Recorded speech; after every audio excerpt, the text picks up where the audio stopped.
So guys, Rufai of Arise TV has got something to say. Listen to him tackle the presidency. Nigerians want to forget the trauma of the last elections. An election that promised so much but delivered so little. Is it the same elections that people were divided in Lagos? That town criers were coming out to tell people not to come vote? Is that same elections where people were beaten, blue, black, were hurt, and there was rancor everywhere? That our journalist, Okpe, where are you? Okpe was beaten and punched in the face for going to cover an election? Is this same election that somebody is trying to defend? This same election that we saw what happened in Obiakpo, we became a butt of jokes by the international community. This same election that on the 1st of March, Financial Times wrote Nigeria's flawed elections. Same elections that people didn't want to come. And these same elections that INEC has not been able to tell us what kind of technical glitch happened. If a glitch happens, there's going to be a technical analysis report of the nature of glitch. The first thing INEC should have done is to bring out that report. But till today, I have not seen anything of such. These same elections, and they were hurts, killings, beatings. This same election that was that lady's only offense that was gouged in the eyes. Jennifer, if my memory serves me right. Because she went out to vote, but she said nothing was going to stop me, I was going to vote. These same elections where INEC reneged on its promises. And the defense now is that, they didn't say we're going to... Did you see Mr. Festus Okoye? When our colleague asked him, what kind of technical glitch, he couldn't answer. I said the case is in court. We'll see when the defense opens. It opens today, isn't it? 3rd of July. We'll see when the defense opens. But you see, what we are saying is for us to move a country forward, we need the truth. We have had an elections like this in 2007. But the man that benefited, Umar Musa Aradua, came out to say, I know the elections that brought me were fraught with irregularities. And he gave us the wage report, which is the template for how elections should be today. We shouldn't deny the fact that the elections were filled with a lot of anomaly. 220 million population projected. Only 25 million people voted. So isn't the voter apathy shocking to Nigerians? Say, look at the chaos, look at the rancor, look at the pain that Nigerians face, look at the bewilderment that Nigerians faced after the elections. But what did the politicians do? They divided us further. EU, thank you for your very good report. Those that have ears, let them hear. Yes, some say it's a poorly done, bad job. I think they too should release their own report. Let's see. As long as they can't pick out the lies in the EU report, let's tell ourselves the truth in this country. If we want this country to grow, we must speak the truth to power every time. And that's what people don't like doing because they benefit from sycophancy. Because these same people that were hurt, all of a sudden, they are going to look for positions the next minute. Atenujaism is killing a lot of people. Atenujaism. They can't tell the truth because of what they want to benefit and going to eat. But I know Nigerian democracy will live tall. We'll come out of this. We'll keep looking at the future. There'll be possibilities that abound. But kudos on the EU for that report. Those that should take feedback should take feedbacks. And if we don't want to take feedbacks, the people are making up their minds and their decisions. And that's why you see that voter apathy is on the increase. People are not even coming out to vote again. Last election cycle, more people came out to vote than now. Dr. Abati, I yield the floor. Okay. The EU mission report on the 2023 general election. For context, because we should always put this in context. The European Union Election Observation Mission, led by Barry Andrews, was in Nigeria for about 3 months before the election and after the election. What is new is that European Union Election Observation Mission, EUM, as it is called, has now released its final report. It is natural for different stakeholders to react in different ways to the report. Labour Party and the the People's Democratic Party, say that they have been vindicated, that what the EU has done is just to confirm what they've been saying, that that election, 2023 general election, was marred with irregularities, okay? But the winning party, the ruling party, the APC, now comes around and says, look, the European Union mission led by Barry Andrews is guilty of bias, and that, in fact, it is based on wrong assumptions. What is the argument put forward by the government of the day? Simply that the EU had just 11 analysts and about 40 election observers across over 700,000 polling units across the country. And their argument is that, look, with 40 observers across over 700,000 election polling units and just 11 analysts in Abuja, in terms of deployment, the federal government of Nigeria, the Tinubu administration argues that the EU could not have had a favorable, objective assessment of the election. However, the thing to note here is that it's very characteristic of the Nigerian government. Anytime any international agency or observer group says anything about the economy or about Nigerian politics, or even a media house international, whether it's The Economist or any other, or New York Times, writes anything unfavorable about Nigeria, the default position is to kick and say, no, you are lying, you are biased, you are prejudiced. So that's the context in this particular regard. So nobody should also be surprised that Labour Party and the People's Democratic Party are both saying, oh, we have been vindicated. However, it was not only the European Union that observed the elections. You had local observers, we had international observers. We had observers from the West African leaders, led by President Jonathan. We had observers from the Commonwealth. We had observers from the AU. We had observers from ECOWAS. I think for Nigerians to get the right perspective in this regard, it is one, to take a comprehensive view of all these observations. Two, it is also to be reminded that this matter is, in fact, before the Presidential Election Petition Tribunal.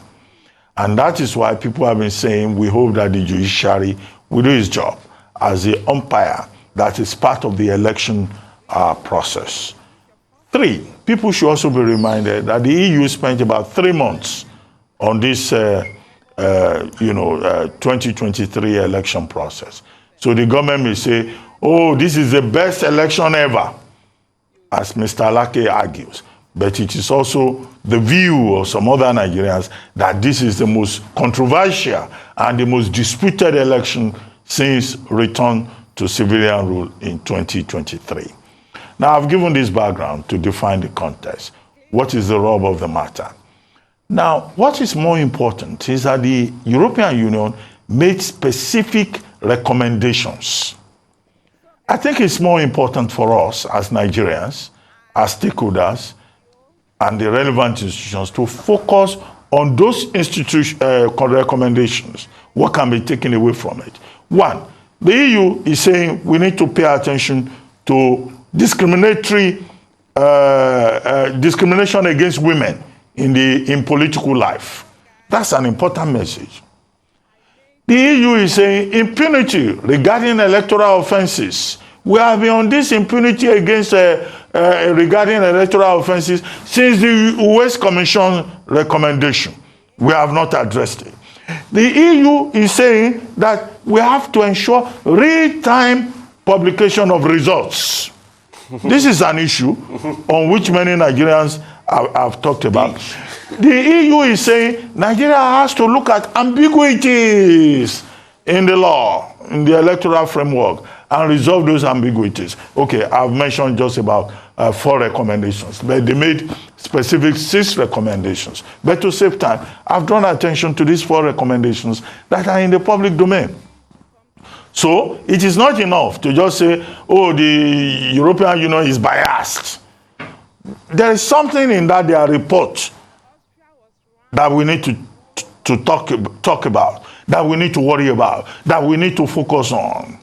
And beyond all of this, of course, is that even the blind, the deaf, and the imbecilic in Nigeria who went through that 2023 general election resolved that, look, the Electoral Act 2022 has many lacuna therein that we still have to address.